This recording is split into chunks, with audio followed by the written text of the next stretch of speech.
Hi, today I'm going to show you how to use the Nightmares in a Bell Jar app.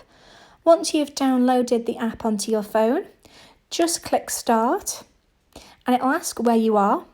So in this instance, select somewhere else because at the moment we're all at home.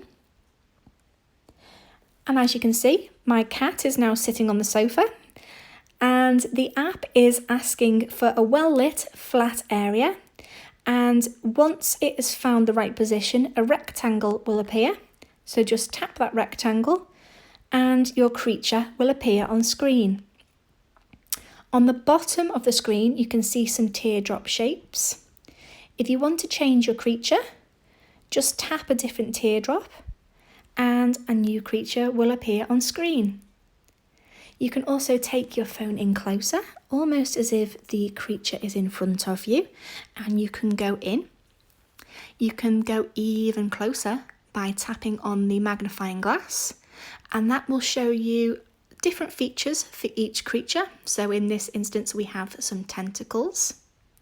And then on the very bottom, we've got 3 boxes. So we've got About Me, My Habitat, and Fun Fact. So on screen, just tap whichever one you want. So I'm going to go on About Me. It tells you more information about the creature, and some of the boxes you can scroll down to find out a little bit more too.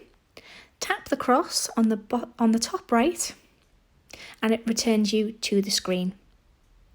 You might also notice on the bottom right there is a little camera in a circle. If you want to, you can take a picture using the app. So what I'm going to do now, I'm going to just move around ever so slightly so that my jellyfish is hovered over the cat, and I'm going to take a photo. It'll ask whether you can save the image, and then that image will then get saved to your camera roll, and you can go back into the app and continue with a different creature. We'd love to see pictures that you've taken using this app. You can ask somebody else to take a photograph for you and have a Nightmare in a Bell Jar selfie. Please do send them to us on social media, and we hope you enjoy using the Nightmare in a Bell Jar app.